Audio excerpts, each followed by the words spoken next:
Heartiest welcome to all of you on my channel Sweats Passion. Today we are going to start the part 3 series of emergence and development of social thought, that is forces that develop sociological theory.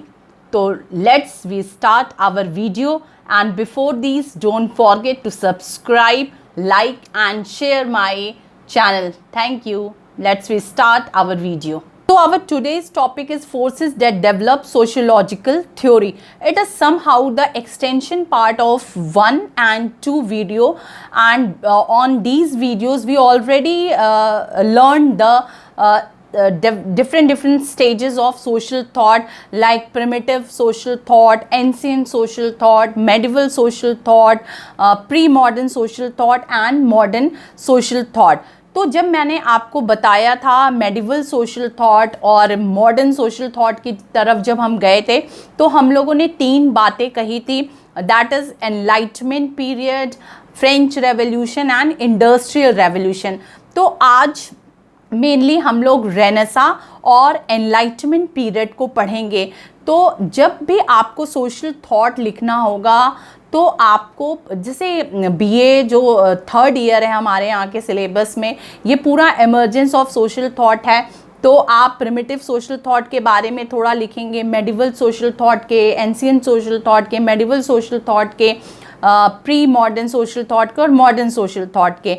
फिर उसमें आपको you must have include the 2 and 3 more points, जिसमें कि आपको Renaissance, जिसको हम पुनर्जागरण काल कहते हैं, एनलाइटमेंट पीरियड और फ्रेंच रेवोल्यूशन और इंडस्ट्रियल रेवोल्यूशन को आपको डिस्क्राइब करना होगा. क्योंकि वो तो मैं बात कर रही थी सोशल थॉट के, तो आपको और भी वीडियोस में मैं बता चुकी हूँ कि सोशल थॉट और सोशोलॉजिकल थ्योरीज में क्या डिफरेंस है.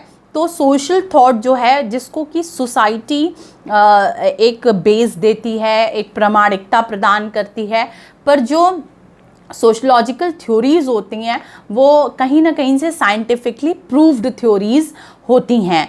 तो अब जब प्रॉपर, अभी तक सोशल थॉट की इमर्जेंस की बात हो रही थी, अब सोशियोलॉजिकल थ्योरीज के इमर्जेंस की बात हो रही है. या फिर आपको जब सोशियोलॉजी एज अ सब्जेक्ट के इमर्जेंस को आप पढ़ेंगे, तो सोशियोलॉजी एज अ सब्जेक्ट के इमर्जेंस के पीछे भी ये 3-4 रिस्पॉन्सिबल फैक्टर रहे हैं. जब भी हम सोशियोलॉजी एज अ सब्जेक्ट की बात करते हैं तो we never forget about the discussion of Renaissance, Enlightenment and French Revolution, Industrial Revolution. तो मैं स्टार्ट कर रही हूँ कि the forces that led to the development of sociological theory can be placed in 2 broad categories. 2 categories में हम बांटते हैं. पहला इंटेलेक्चुअल फोर्सेस और दूसरा सोशल फोर्सेस. मतलब जो इंटेलेक्चुअल फोर्सेस क्या रहे, जिससे कि सामाजिक सिद्धांतों का उद्भव हुआ, और सामाजिक परिस्थितियां क्या रही जिससे कि हमारे समाजशास्त्री सिद्धांत के उद्भव और विकास का रास्ता आगे बढ़ा. तो आज जो मैं बात करूंगी वो मैं बात करूंगी इंटेलेक्चुअल फोर्सेस में 2 पॉइंट को, रेनेसा और एनलाइटमेंट पीरियड को. तो स्टार्ट करते हैं रेनेसा. ठीक है, बहुत लोग कंफ्यूज होते हैं कि पुनर्जागरण और प्रबोधन, रेनेसा और एनलाइटमेंट को एक मान लेते हैं. बिल्कुल अलग फेज़ है, तो आप अपने कंसेप्ट को क्लियर करिएगा. तो सबसे पहले मैं रेनेसा के बारे में बात करूंगी. तो रेनेसा के बात करने से पहले हमें थोड़ा सा पृष्ठभूमि जानना ज़रूरी है कि क्या रहा होगा सिचुएशन. तो देखिए, जो विश्व का इतिहास है, अगर हम वर्ल्ड हिस्ट्री की बात करते हैं, नॉट अबाउट इंडियन हिस्ट्री, अगर हम वर्ल्ड हिस्ट्री की बात करते हैं, विश्व के इतिहास की बात करते हैं, तो विश्व के इतिहास को 3 कैटेगरी में बांटा गया है. प्राचीन इतिहास या प्राचीन विश्व, मध्यकालीन विश्व और आधुनिक विश्व. ठीक है, प्राचीन विश्व जो एंशिएंट वर्ल्ड रहा होगा, वो माना जाता है कि 5th सेंचुरी से उसको काउंट किया जाता था. ठीक है, जो मध्यकालीन विश्व रहा, जो मध्यकालीन इतिहास हमारे रहे विश्व के, वो 5वीं शताब्दी से 14वीं शताब्दी तक उसका टेन्योर माना जाता है कि 5th सेंचुरी से 14th सेंचुरी का जो फेज़ रहा है वो मध्यकालीन विश्व है। और फिर 14वीं शताब्दी के बाद 15वीं और 16वीं शताब्दी से आधुनिक विश्व की शुरुआत हुई। आप यहाँ एक मैप देख रहे हैं, ऐसे मतलब रफली मैंने बना दिया है। आप जर्मनी देख रहे हैं, इटली देख रहे हैं और नीचे मेडिटेरियन सी है। आप यूरोप का अगर मैप देखेंगे, मैं पूरा यहाँ पर यूरोप का मैप नहीं बनाई हूँ, पर we must have the knowledge about the maps also. मुझे बहुत इंटरेस्ट है मैप में। तो आप जब मैप्स को देखेंगे तो जो मेडिटेरियन सी है, मेडिटेरियन सी के ठीक ऊपर आपको इटली नज़र आएगा, इटली के पास में जर्मनी और एक तरफ स्विट्ज़रलैंड है। ये मैप इसलिए मैं दिखा रही हूँ क्योंकि ये बहुत इम्पॉर्टेंट रोल प्ले किया है इस पुनर्जागरण काल को लेकर के। तो अब देखा जाए तो जो रोमन साम्राज्य के बारे में मैं थोड़ा बताऊंगी कि रोमन साम्राज्य, ये पूरा इटली के आसपास पूरे रोमन साम्राज्य थे उस टाइम पे। रोम का पूरा साम्राज्य था, इटली का कैपिटल रोम है भी। तो यहाँ जो साम्राज्य था लगभग 3rd सेंचुरी की मैं बात कर रही हूँ। सबसे पहले एडी और बीसी का आपको नॉलेज अच्छे से होगा। तो जो फर्स्ट एडी जो शुरू होता है वो जो क्राइस्ट के बर्थ के बाद माना जाता है, और उससे पहले बीसी होता है। और मतलब 1st सेंचुरी जो है उसके बाद काउंट करते हैं हम एडी, और 1st सेंचुरी के बैक जो जाता है वो बीसी जाता है, बिफोर क्राइस्ट हम इसको ऐसे ऑर्डिनरी में भाषा में बोलते हैं। तो बिफोर क्राइस्ट में चीज़ें बैक जाती हैं, मतलब हम ऐसे बोलते हैं 320 बीसी, फिर 319 बीसी, तो फिर 200 बीसी ऐसे बोलते हैं। तो इसीलिए कहा जाता है जो हड़प्पन और ये मोहनजोदड़ो का जो सभ्यता रहा होगा वो 2000 बीसी रहा होगा, क्योंकि वो उल्टा ऐसे काउंट होता है। और 1st एडी में हम 1st, 2nd, 3rd, 4th, 19th, 20th century ऐसे आगे चलते हैं, ठीक है। तो जो 3rd सेंचुरी के आसपास यहाँ पर पूरा रोमन साम्राज्य था, उससे पहले से ही रोमन साम्राज्य चले आ रहे थे। और 3rd सेंचुरी में रोमन साम्राज्य के 2 हिस्से विभाजित हो गए। एक पश्चिमी रोमन साम्राज्य हो गया और एक पूर्वी रोमन साम्राज्य हो गया, ठीक है। वेस्ट रोमन और ईस्ट रोमन एम्परर्स में डिवाइड हो गया। जो पश्चिमी रोमन साम्राज्य था उसकी जो कैपिटल थी, जो राजधानी थी, वो रोम थी। और जो पूर्वी रोमन साम्राज्य था उसकी कैपिटल कुस्तुनतुनिया थी, ठीक है, टर्की में, ठीक है, टर्की में पाया जाता है ये। तो आप वो टर्की वर्की वाला पूरा हिस्सा आप देखेंगे। मैं बहुत ज़्यादा रोमन साम्राज्य के बारे में डिटेल नहीं बता रही, बस इतना ये सिचुएशन थी। तो जर्मनी से बहुत सारे आक्रमणकारी आए और लगातार आक्रमण के कारण रोमन साम्राज्य का 5th सेंचुरी में पूरी तरह से अवसान हो गया, ठीक है। आप देख रहे हैं जर्मनी पास में ही, तो जर्मनी से बहुत सारे आक्रमणकारी आए और 5वीं शताब्दी तक आते आते पूरी तरह से रोमन साम्राज्य खत्म हो गया। यह वही समय था जब यूरोप में मध्यकाल की शुरुआत हुई। अभी मैंने ऊपर बताया कि उससे पहले प्राचीन विश्व चल रहा था और अब जो मध्यकालीन विश्व की शुरुआत हुई। तो याद रखिएगा कि मध्यकालीन इतिहास की शुरुआत जो हुई है वो रोमन साम्राज्य के पतन से ही शुरू हुई है, 5th सेंचुरी से। साथ में यह यूरोप के लिए अच्छा संकेत नहीं था, ठीक है, यूरोप के लिए अच्छा संकेत नहीं था। सामंतवाद की शुरुआत हुई, यह मुख्यतः पश्चिमी यूरोप में हुआ। जो पश्चिमी रोमन साम्राज्य जो हम बता रहे थे, तो पश्चिमी अब यूरोप में, जो पश्चिमी पूरा यूरोप है, वहाँ पर सामंतवाद की शुरुआत हुई, जिसको हम फेड्युलिज्म कहते हैं, ठीक है। सामंतवाद का अगर हम देखें कि सामंतवाद क्या कहलाता है, ठीक है, एक बार आप मेरे लेक्चर को यहाँ पर पॉज करके थोड़ा खुद से सोचिएगा कि सामंतवाद क्या है। क्या आप जो सोच रहे हैं वही सामंतवाद है, ठीक है। पॉज करके आप सोचिएगा। अब आगे सुनिए। तो सामंतवाद जो है वो मध्यकालीन युग में, अभी मैंने बताया मेडिवल फेज जो कि 5th सेंचुरी से 14th सेंचुरी के आसपास था। तो मध्यकालीन युग में इंग्लैंड और यूरोप की प्रथा थी। पूरे इंग्लैंड और यूरोप में सामंतवाद की प्रथा थी। क्या था सामंतवाद में कि इन सामंतों की कई श्रेणियां थी, बहुत सारे तरह के सामंत थी।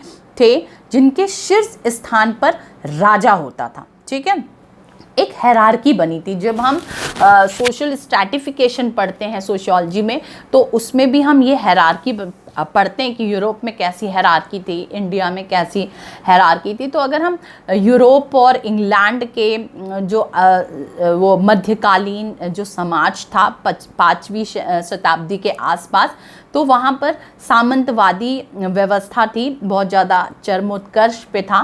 सामंतवादी व्यवस्था में 3 स्टेजेस होते थे। सबसे पहले स्टेज पे राजा होता था।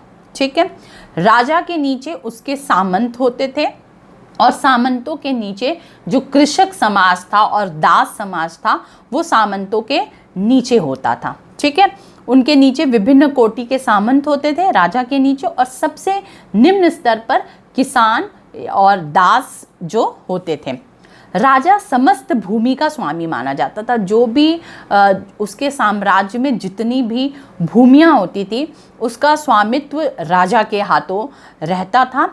सामंत फिर क्या करते थे? सामंतगण राजा के प्रति स्वामी भक्ति बरतते थे, उनकी रक्षा के लिए सेना सुसज्जित करते थे, और बदले में राजा से भूमि बांटते थे। मतलब राजा के लिए सेना का इकट्ठा करना और उनके भूमि की सुरक्षा करना, और राजा उसके बदले उस भूमि का हक उन्हें दे देता था। या ध्यान रखिएगा कि बेचने का हक उन सामंतों को नहीं था, बाकी सारे हक थे उस ज़मीन पे उनके, पर वो क्रय विक्रय नहीं कर सकता था। तो व्यवस्था आप समझ लीजिए सामंतवादी की कि सबसे टॉप पे शीर्ष पे राजा रहता था, राजा के नीचे सामंत होते थे, जो कि राजा एक एक भूमि का हिस्सा अलग अलग सामंतों को दे देता था। सिर्फ क्रय विक्रय की जो जिम्मेदारी थी वो सामंतों के हाथ में नहीं थी, वरना सामंत जो होते थे वो राजाओं के लिए सेना को सुसज्जित करते थे और बाकी चीज़ें उनके लिए रेडी करते थे। राजा समस्त भूमि का स्वामी माना जाता था। ठीक है, प्रारंभिक काल में सामंतवाद ने स्थानीय सुरक्षा, कृषि और न्याय की समुचित व्यवस्था करके समाज में प्रशंसनीय कार्य किया। शुरू से ही सामंतवादी व्यवस्था पे अगर हम प्रश्न चिन्ह लगाए तो ये गलत है। शुरू में जो सामंतवादी व्यवस्था थी उसने बहुत अच्छे काम भी किए। उन्होंने जो इस लोकल लेवल पे सिक्योरिटीज़ होती थी उसको वो अरेंज करते थे, जो न्याय की व्यवस्था होती थी उसको अलग अलग जो हिस्से में सामंत होते थे वो उसको व्यवस्थित करते थे, तो इस तरह के काम करते थे। पर धीरे धीरे समय काल में जो सामंत थे वो हिटलर धीरे धीरे होते गए। ठीक है, हिटलर मीन्स कि बहुत ज़्यादा प्रताड़ित करते थे, क्योंकि उनके नीचे कौन रहता था? उनके नीचे किसान या दास रहते थे। तो जो किसान और दास रहता था उसका सीधा संपर्क राजा से तो होता नहीं था, सामंत बीच में कड़ी थे, तो उनको एक्सप्लॉइट करना, फिर उनसे बहुत ज़्यादा लगान वसूल करना, क्योंकि उन्हें राजा को देना होता था, तो बीच में अपना मुनाफा वो बहुत ज़्यादा रखते थे। तो धीरे धीरे आपसी व्यक्तिगत कलह से, एक सामंत का दूसरे सामंत से, दूसरे सामंत का तीसरे सामंत से, व्यक्तिगत क्लेश से, कलह से धीरे धीरे और स्वार्थ से, व्यक्तिगत स्वार्थ से धीरे धीरे सामंतों का ये उद्देश्य ही बनता चला गया कि वो शोषण करेंगे अपने जो कृषक समाज है, जो दास समाज है इसका। ठीक है, तो अभी मैं ये रोमन साम्राज्य के मेडिवल जो मतलब जो उस समय का समाज था, मध्यकालीन समाज था, मैं उसके बारे में आपको अभी बता रही थी। अब हम लोग पुनर्जागरण को पढ़ेंगे। ठीक है, रेनेसा जिसको कहा जाता है, अब हम उसको पढ़ेंगे। तो उस समय का रेनेसा कैसे आया, और जब आया तो उस समय समाज की जो रूपरेखा थी, समाज की जो संरचना थी, वो मैं अभी आपको डिस्कस की कि प्राचीन विश्व क्या था, मध्यकालीन विश्व क्या था, उस समय सोसाइटी का सिनेरियो क्या था, रोमन साम्राज्य का पतन हो गया था और जो सामंतवादी व्यवस्था थी वो बहुत सुदृढ़ हो चुकी थी। अब हम स्टार्ट करते हैं, पुनर्जागरण किसको कहते हैं। ठीक है, पुनर् मतलब क्या होता है? दोबारा, जागरण मतलब जागना। ठीक है, रीबर्थ या न्यू बर्थ हम इसको कहेंगे। ठीक है, रीबर्थ या न्यू बर्थ क्यों कहते हैं, इसको मैं अभी जब एनलाइटमेंट समझाऊंगी तो उसमें बताऊंगी कि क्यों इसको पुनर्जागरण कहा गया। ठीक है, संपूर्ण मानव जाति का जागना, अगर हम शॉर्ट में कहें तो संपूर्ण मानव जाति का जागना। एक तरह से समझिए कि मानव उस समय का सो रहा था और वो जाग गया। वो किस सेंस में जागा? अपने विवेक क्षमता में जागा, अपने जो व्यक्तिगत उसकी जो जिम्मेदारियां थी वो उस रूप में जागा, जो मानवतावाद, व्यक्तिवाद, बुद्धिवाद, इन सब के रूप में जागा मानव समाज। इसलिए इसको पुनर्जागरण काल कहा जाता है। ये जो दौर था वो था 14 से 16 शताब्दी का बीच में, ठीक है। तो 14 से 16 शताब्दी में यूरोप में एक नई चेतना जागृत हुई। ऐसा नहीं हुआ कि एकाएक एक दिन में कुछ हो गया, ऐसा बिल्कुल नहीं हुआ था। It was very long process, ठीक है। अभी मैं बताऊंगी कि इस ऐसा नहीं, आप ये नहीं कह सकते कि कोई एक दिन, ये कोई क्रांति नहीं थी, ठीक है। क्रांतियाँ जो होती हैं वो 1 या 2 दिन की प्रघटना होती हैं, पर उसके पीछे भी उसका एक लंबा इतिहास होता है। पर जो पुनर्जागरण हुआ वो बहुत एक लंबा प्रोसेस था, इसके पीछे के आधारशिला बहुत ज़्यादा बड़ी थी। तो 14वीं से लेकर की 16वीं शताब्दी के यूरोप में एक नई चेतना जागृत हुई जिसका केंद्रीय तत्व मानवतावाद था। अभी आप आगे समझ जाएंगे मानवतावाद कैसे। आरंभ इटली में हुआ। अभी आपने मैप देखा था पीछे, जर्मनी, इटली और स्विट्जरलैंड मैंने दिखाया। तो इसका आरंभ इटली में हुआ और 16वीं शताब्दी तक यूरोप के विभिन्न क्षेत्रों में फैल गया पुनर्जागरण, ठीक है। कोई अचानक घटित घटना नहीं थी, बल्कि यह एक दीर्घकालिक प्रक्रिया का परिणाम था। It was very long process, मैं ये बताई आपको, ठीक है।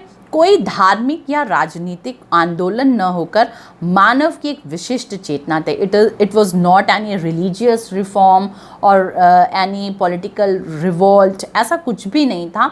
ये मानव की एक विशिष्ट चेतना, मतलब ह्यूमन धीरे धीरे कैसे कॉन्शियस होता चला गया अपनी चीज़ों को ले करके, ये उसकी एक प्रक्रिया है। आगे आप और सुनेंगे।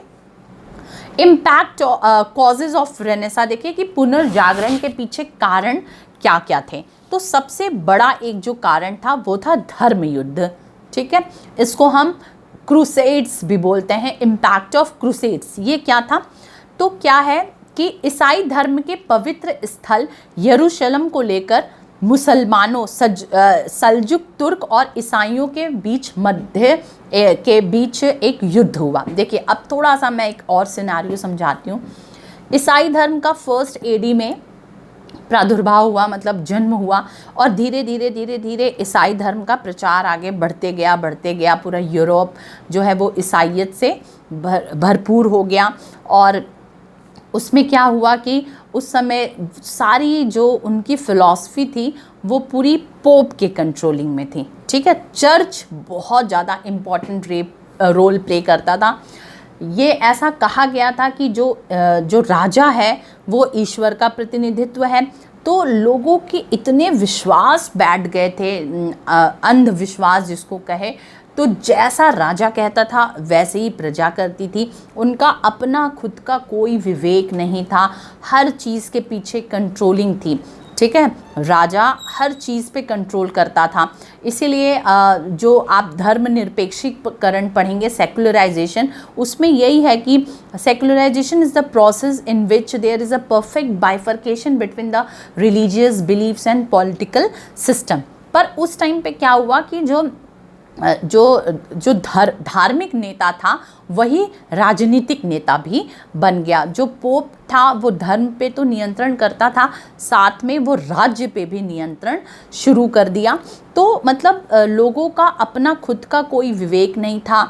जो राजा बोलता था, जो ईसाइयत बोलती थी, वही लोग सुनते थे और समझते थे, ठीक है। ऐसा दौर चल रहा था। आप जानते हैं कि 5वीं शताब्दी में इस्लाम धर्म का उदय हुआ, ठीक है। उसको भी समय चाहिए आगे प्रचार प्रसार के लिए। तो 5वीं, 6वीं, 7वीं, 8वीं, 9वीं, 10वीं, 11वीं, 12वीं, ऐसे करके इस्लाम धर्म भी धीरे धीरे 14वीं शताब्दी तक आते आते एक स्ट्रॉन्ग रिलीजन के रूप में पूरी तरह से छा गया। और एक धर्म युद्ध हुआ, क्रूसेड्स जिसको हम इसको कहते हैं, कि जो यरूशलेम था, ठीक है, वो ईसाई धर्म का पूरा केंद्र था। पर क्या हुआ कि जो सल्जुक तुर्क थे वो इस यहाँ पर ईसाई और सल्जुक तुर्क में एक युद्ध हुआ जिसमें कि इस्लाम की विजय हुई और ईसाईयत हारा। ठीक है, अभी आगे मैं इस पे और बताऊंगी क्योंकि कुस्तुनतुनिया को मुझे पढ़ाना है। तो ये धर्म युद्ध हुआ और लोगों का धीरे धीरे अब क्या हुआ कि ईसाईयत पर से विश्वास उठने लगा, क्योंकि वो लोग तो जो कॉमन इंसान था वो तो ये सोचता था कि ये तो ईश्वर हैं, पोप हमारा ईश्वर है, पोप तो कभी हार ही नहीं सकता। और यहाँ पर जब ईसाईयत की हार हुई तब लोगों की आंखें खुली कि अरे हमारे राजा को कोई हरा भी सकता है। और तब जो लोगों के आंखों पे पूरी तरह से पर्दा था वो पर्दा हटना शुरू हुआ, लोग धीरे धीरे रेशनल होना शुरू हुए, तर्क क्षमता का विकास हुआ। तो पहला रीज़न है रेनेसा का पुनर्जागरण का धर्म युद्ध। सेकंड रीज़न सामंतवाद का पतन, डिक्लाइन ऑफ फ्यूडलिज्म, जो मैं आपको बता रही थी कि 5वीं शताब्दी से किस तरह से फ्यूडलिज्म, सामंतवाद बहुत फुल फ्लेज में पूरा यूरोप और इंग्लैंड में कंट्रोल किया। तो 5वीं शताब्दी से आते आते मैं 14वीं शताब्दी की बात कर रही हूँ, यहाँ पर सामंतवाद का पतन हुआ। कैसे हुआ कि ये जो युद्ध हुए, इस युद्ध में सामंतों ने अपनी बहुत सारी मतलब धन लगाया इस युद्ध में, क्योंकि ईसाई के ही कंट्रोल में सामंत थे। तो वो कैसे हारे, तो सामंतों ने अपनी पूरी ऊर्जा, अपनी पूरी संपत्ति इस युद्ध में झोंक दी। तो क्या हुआ कि जब हार हुई तो इनका कहीं ना कहीं से लॉस हुआ और धीरे धीरे लोग रैशनल होना शुरू हुए। तो अब सामंत के जो शोषण थे उसको लोग अब नकारना शुरू किए। तीसरा, व्यापार और वाणिज्य का विकास हुआ धीरे धीरे, क्योंकि लोग इधर उधर मूव करना शुरू किए। अभी ये अब आता है नेक्स्ट जो बहुत इम्पॉर्टेंट पॉइंट है, वो है कुस्तुनतुनिया का पतन, जो मैं अभी बता रही थी, फॉल ऑफ कॉन्स्टेंटिनोपल। ठीक है, आप हिस्ट्री के स्टूडेंट होंगे तो आप ज़रूर पढ़े होंगे कॉन्स्टेंटिनोपल। तो पूर्वी रोमन साम्राज्य की राजधानी थी। हमने बताया था कि 3री शताब्दी में जब रोमन साम्राज्य बटा था तो पूर्वी और पश्चिमी का जो कैपिटल था वो रोम था, और पूर्वी जो रोमन साम्राज्य था उसकी राजधानी कुस्तुनतुनिया थी। कुस्तुनतुनिया का पतन 1453 में तुर्की द्वारा किया गया। देखिए कहीं पर 1453 लिखा रहता है, कहीं 1455 लिखा रहता है, द्वारा किया गया, जिसके कारण वहाँ के बहुत सारे विद्वान, कलाकार, दार्शनिक, वैज्ञानिक, विचारक यहाँ ले आए। कुस्तुनतुनिया यूरोप तथा पूर्वी देशों को जोड़ने की एक कड़ी थी। इसको मैं आगे अभी और बताती हूँ कि बांजिनतीनी साम्राज्य मध्य युग के दौरान रोमन साम्राज्य या पूर्वी रोमन साम्राज्य को दिया गया था। आपको बताया था कि 3rd सेंचुरी के आसपास जब रोमन साम्राज्य टूटा पूर्वी और पश्चिमी रोमन साम्राज्य में, तो जो पूर्वी रोमन साम्राज्य का हिस्सा था जिसकी राजधानी कुस्तुनतुनिया बनाई गई थी, वहाँ पर बांजिनतीनी साम्राज्य का शासन था। इसकी राजधानी कुस्तुनतुनिया थी, जो कि वर्तमान में तुर्की में स्थित, अगर आज के प्रेजेंट सिनेरियो में देखा जाए तो ये टर्की में है और अब इसे इस्तांबुल के नाम से जाना जाता है। ठीक है, तो कुस्तुनतुनिया को अब आज के प्रेजेंट डे में हम इसको इस्तांबुल के नाम से जानते हैं। कुस्तुनतुनिया पतन एक महत्वपूर्ण घटना थी। जैसे मैंने अभी धर्म युद्ध जो बताया, उस्मानी सेना का सेनापति, जो इस्लाम धर्म जो था उसको उस्मानी कहा जाता था, तो उस्मानी सेना का जो सेनापति था, आप सोचिए मात्र 21 वर्ष का वो लड़का था, सुल्तान मोहम्मद द्वितीय। ठीक है, सुल्तान मोहम्मद द्वितीय था। यह विजय 7 सप्ताह की घेराबंदी के बाद मिली थी। ठीक है, उस्मानी सेना ने कुस्तुनतुनिया पे आक्रमण कर दिया। याद रखिएगा डेट 29 सितंबर आसपास है, मुझे डेट थोड़ा सा भूल रहा है, पर 1453 या 1455 ऐसे ही है, कहीं 53 मेंशन है, कहीं 55 मेंशन है, तो इसलिए मैं दोनों यहाँ पर कोट कर दे रही हूँ। उस दिन उसने अटैक किया और 7 सप्ताह तक पूरी घेरेबंदी की, और फिर वो जो उस्मानी सेना थी वो कुस्तुनतुनिया पे ईसाई धर्म को हरा करके अपना झंडा पताका लहरा दी। इस घटना से ईसाईवाद को बहुत धक्का पहुंचा और उस्मानी सेनाओं के यूरोप में प्रवेश का मार्ग प्रशस्त हो गया। जो अभी वो और दूसरे मुस्लिम्स कंट्रीज़ तक थे, अब वो यूरोप में उनका रास्ता खुल गया क्योंकि उन्होंने कुस्तुनिया पे जीत हासिल की। इस विजय के बाद उस्मानी साम्राज्य की राजधानी जो पहले एड्रिन थी, वो एड्रिन भी टर्की में ही है, वो कुस्तुनिया कर दी गई। कुस्तुनिया भी टर्की में, एड्रिन भी टर्की में। तो पहले वो एड्रिन कैपिटल रखे थे, फिर वो कुस्तुनिया कर दिए।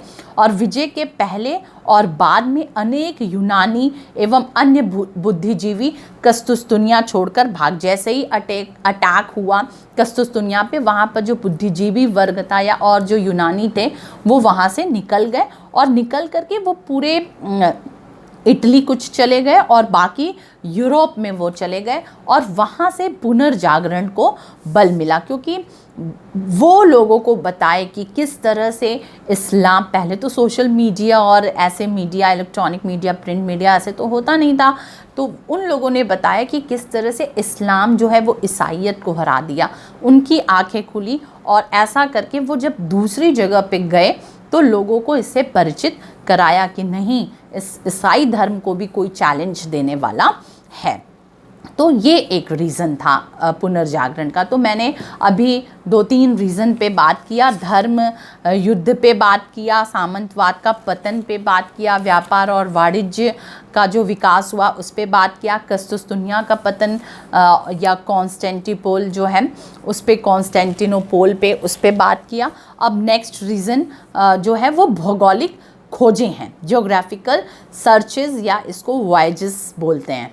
अब भौगोलिक खोजें कैसे हुई, तो पुर्तगाल और स्पेन के अनेक साहसी नाविकों ने जल मार्गों की खोज की। अब अभी आपको मैंने बताया कि कुस्तुनिया से जो बुद्धिजीवी वर्ग था वो निकला, वो इटली गया और यूरोप गया।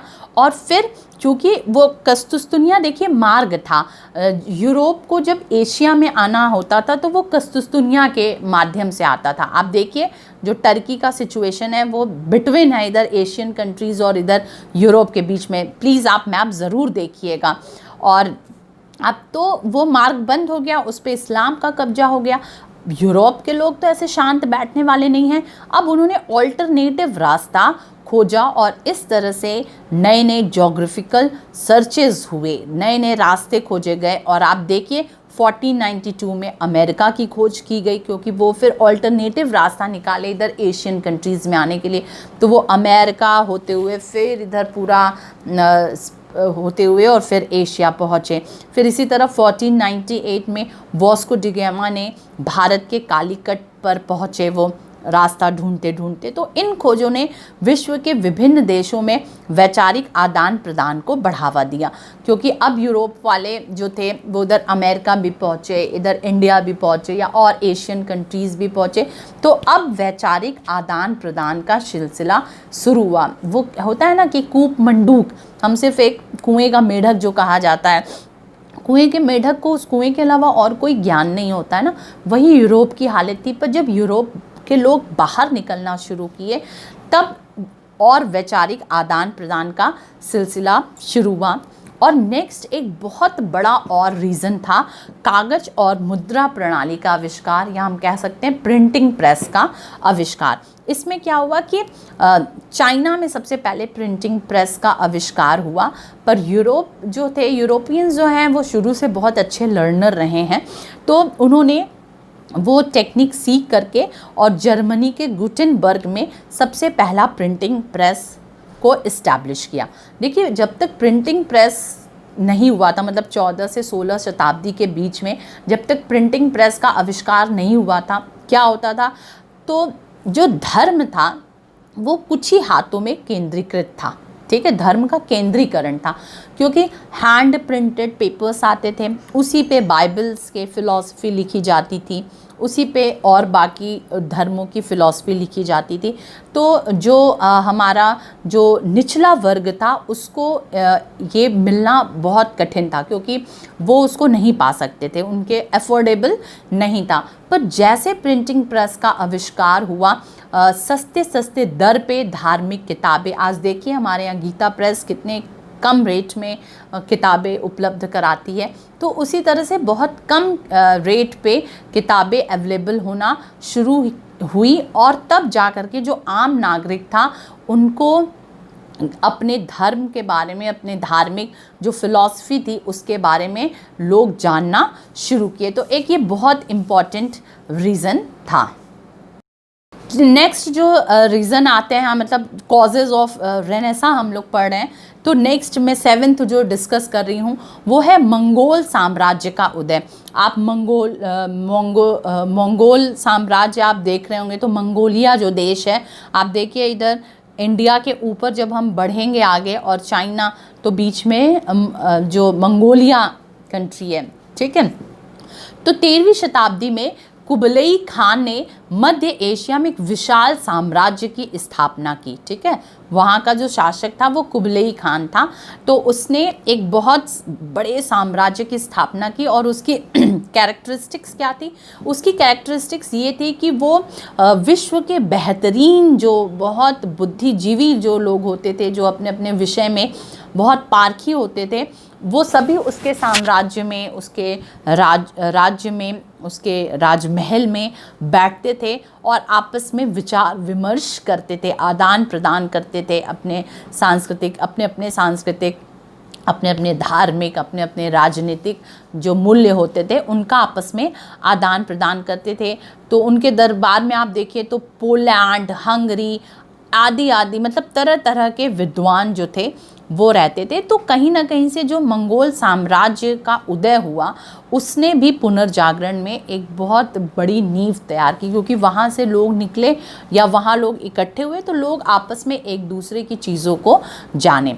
फिर इसी तरह आप देखिए तो शिक्षा और साहित्य का बहुत महत्व है कि यूरोप ने अनेक विश्वविद्यालयों की स्थापना हुई। स्पेन में कार्डोवा विश्वविद्यालय, और उसमें जो बड़े बड़े फिलोसोफर थे दांते, पेट्रोक, मूर आदि ने प्राचीन ग्रंथों का विभिन्न भाषाओं में अनुवाद किया। मतलब अब तक जो ग्रंथ सिर्फ एक भाषा वाले लोगों के पास सीमित था, जैसे अगर हम स्पेनिश जानते हैं तो हम सिर्फ स्पेनिश ही किताब को समझेंगे, अगर उसका ट्रांसलेट अगर हमारे दूसरे भाषा में होने लगे तो बाकी लोग भी उससे लाभान्वित होंगे।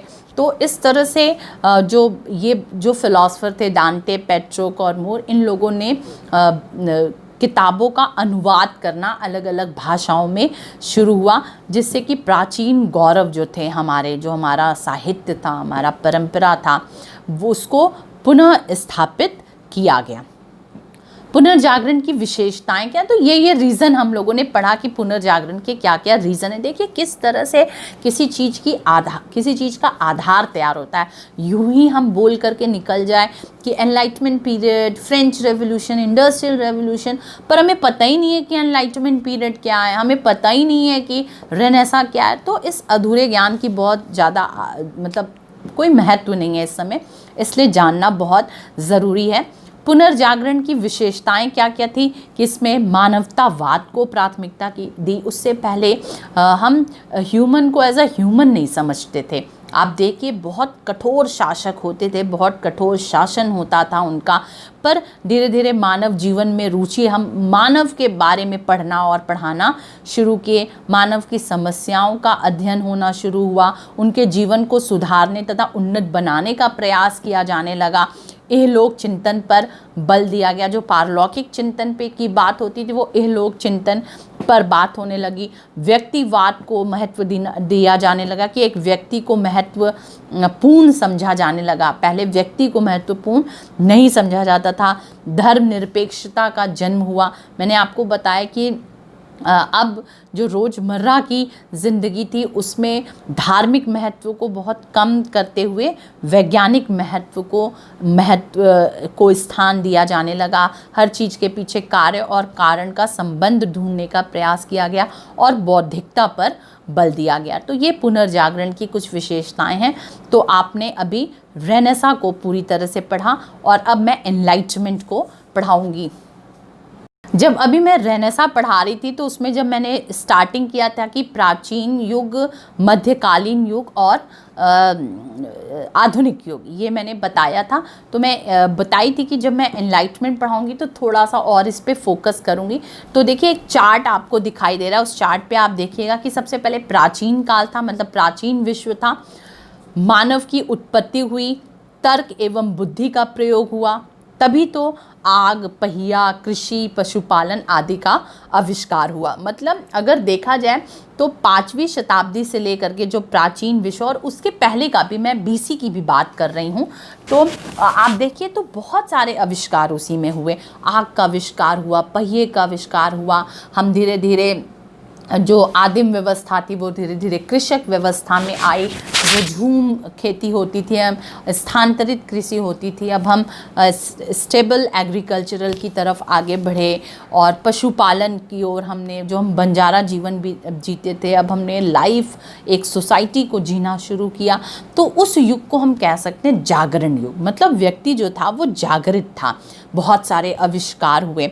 पर जब मध्यकाल आया, जो हमने बताया आपको कि 5th सेंचुरी से लेकर के ऑलमोस्ट 12वीं 13वीं शताब्दी तक, तो जो ये मध्यकाल था ये पूरी तरह से सुषुप्त था, पूरी तरह से इसको हम कह सकते हैं कि सोया हुआ था, क्योंकि इसमें धर्म और चर्च का सिर्फ प्रभुत्व था, कर्मकांड था, पाखंड था, धर्म का बंधन था, सामंतवाद आपको मैंने बताया कि बहुत चरमोत्कर्ष पे था, और तर्क और बुद्धि का जो प्रयोग था वो बहुत सीमित था, क्योंकि हमने पहले भी बताया कि हमारी आँखों पे पूरी तरह से पर्दा था, और इस आँखों के सामने सिर्फ क्या दिखाई देता था हमें, सिर्फ चर्च, पोप, हमारा धर्म, जो सामंत कहें वो, ये सारी चीज़ें दिखाई देती थी। व्यक्ति का खुद का अपना कोई तर्क नहीं था, कोई बुद्धि का प्रयोग नहीं था। इसीलिए डार्क फेज ऑफ हिस्ट्री जो होता है वो मेडिवल, हम कहते हैं मेडिवल पीरियड को। फिर उसके बाद से हमने अभी बताया कि 14वीं शताब्दी से लेकर के 16वीं शताब्दी तक का काल पुनर्जागरण, मैंने बताया, अभी आपको बताया कि मैं पुनर्जागरण क्यों बताऊंगी, क्योंकि हम जागे हुए थे, हम प्राचीन विश्व में जागे हुए थे, तभी तो हमने आग का, कृषि का, सबका आविष्कार किया। पर मध्यकाल में हम फिर से सो गए थे, हमारे ऊपर धर्म पूरी तरह से हावी था, हमारे ऊपर चर्च, हमारे ऊपर पोप पूरी तरह से हावी थे। पर धीरे धीरे 14वीं शताब्दी में जो हमने पीछे कॉजेज़ बताए रेनेसा के, उसके कारण से हमारा दोबारा से जागरण हुआ, हमारी सोच प्रणाली में, हमारे विचारों में, हमारे तर्कों में हम फिर से जागना शुरू किए, इसीलिए उसका नाम पुनर्जागरण कहलाया। ठीक है, जो सुषुप्त अचेतन अवस्था थी, धर्म से अलगाव हुआ, धीरे धीरे तर्क का आविर्भाव हुआ, प्रोटेस्टेंट धर्म आया। फिर अभी आपको जब मैक्स वेबर पढ़ाया जाएगा, मैक्स वेबर का आप पूरा प्रोटेस्टेंट इथिक्स पढ़ेंगे तो आपको प्रोटेस्टेंट धर्म के बारे में पता चलेगा कि उनकी फ़िलॉसफी, उनकी आइडियोलॉजी क्या होती थी, और इसलिए इसको पुनर्जागरण कहा गया। तो पुनर्जागरण आप पढ़ लिए। अब पुनर्जागरण के बाद 16वीं शताब्दी में प्रबोधन काल आया, दोनों में अंतर आप समझ जाएंगे अच्छे से। यूरोप में 17वीं और 18वीं शताब्दी में हुए क्रांतिकारी परिवर्तनों के कारण इस काल को प्रबोधन, ज्ञानोदय अथवा विवेक का युग कहा जाता है। ठीक है, इसका आधार पुनर्जागरण, धर्म सुधार आंदोलन, वाणिज्यिक क्रांति ने तैयार कर दिया था। मतलब आप देख रहे हैं कि एक जो आता है स्टेज, उसको जन्म देने के लिए पहले से बहुत से चीज़ें लगी रहती हैं। ठीक है, सभी आधार प्रदान करते हैं एक दूसरे का। तो इसी तरह जो प्राचीन विश्व था या मध्यकालीन विश्व था, उन्होंने पुनर्जागरण की आधारशिला तैयार की, और पुनर्जागरण ने प्रबोधन, एनलाइटमेंट की आधारशिला तैयार की। तो पुनर्जागरण काल में विकसित हुई वैज्ञानिक चेतना ने तर्क और अन्वेषण की प्रवृत्ति, मतलब इनोवेशन की प्रवृत्ति को बल दिया। 18वीं शताब्दी में धीरे धीरे जो रेनेसा ने शुरू किया कि लोग अब समझे, लोग अपने आप को सोचे, लोग तर्क, इसको धीरे धीरे 16वीं और 17वीं शताब्दी तक आते आते पूरी वैज्ञानिकता मिल गई, और 18वीं शताब्दी तक तो ये पूरी तरह से मैच्योर हो गया। और वैज्ञानिक चिंतन की इस परिपक्व अवस्था को हम प्रबोधन के नाम से जाना जाते हैं। ठीक है, हम इसमें पूरी तरह से वैज्ञानिकता में प्रवेश करें। कैसे? बहुत बड़े बड़े फिलोसफर्स आए, जैसे रूसो, वोल्टेयर, एडम स्मिथ। हमने आपको बताया सोशल थॉट के जो मॉडर्न, हमने आपको सोशल थॉट और प्री मॉडर्न सोशल थॉट समझाए, उसमें मैंने नाम लिया था Rousseau, Voltaire, Adam Smith, Comte, Montesquieu, John Locke, Rousseau. ये सारे जो विचारक थे, बड़े बड़े विचारक थे, इन्होंने बौद्धिक और तार्किक आधार प्रदान किया। वही विज्ञान एवं प्रौद्योगिकी के विकास के साथ इसे व्यवहारिक स्वरूप मिला। साथ में इन लोगों ने तो सैद्धांतिक रूप पे काम किया, पर साथ में जो साइंटिफिक रेवोल्यूशन हुए उसने इसको वैज्ञानिक आधार या व्यवहारिक आधार प्रदान कर दिया।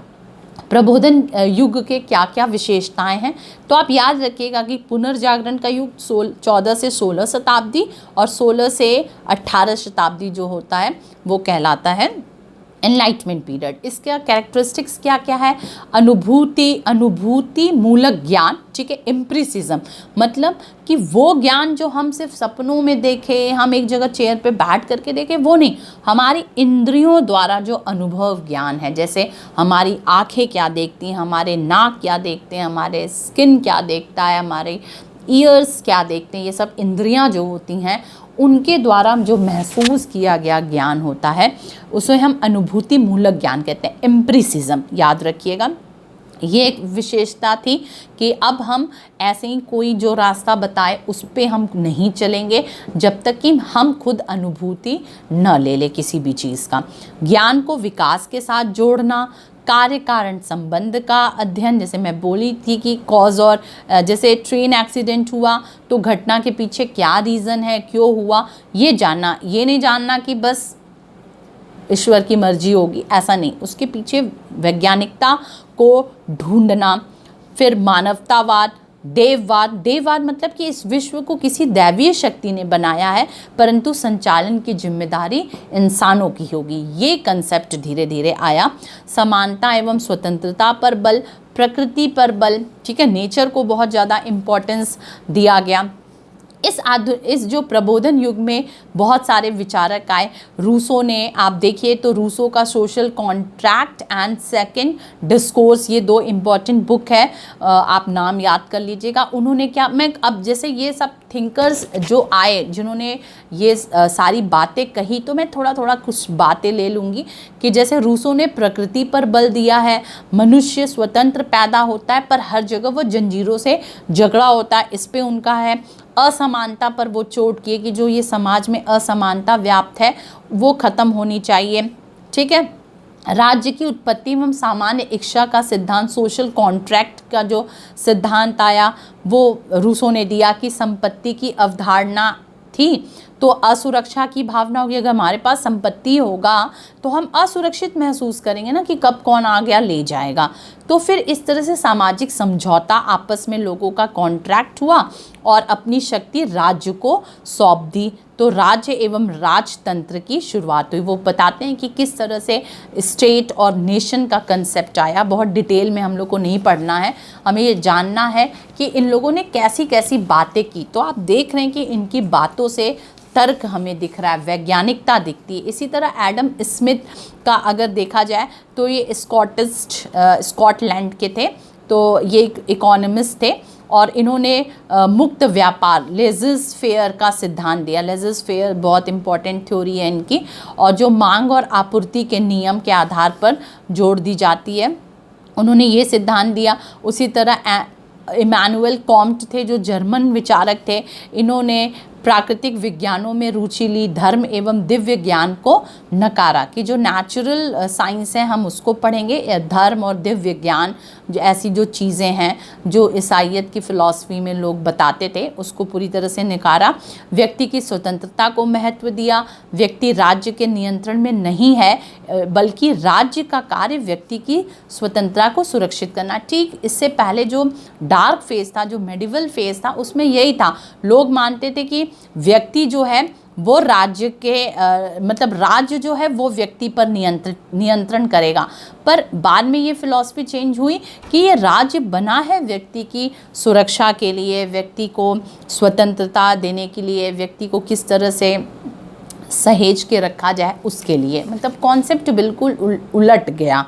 फिर इसी तरह मॉन्टेस्क्यू आए ठीक है। इन्होंने देशों की परिस्थिति अनुसार सरकार की बात की कि बड़े देश जो होंगे वहाँ पर निरंकुश राजतंत्र देखा जाता है, जो मध्य देश होंगे वहाँ पर सीमित राजतंत्र देखा जाता है, और जो छोटे देश होंगे वहाँ पर गणतंत्र शासन प्रणाली होती है।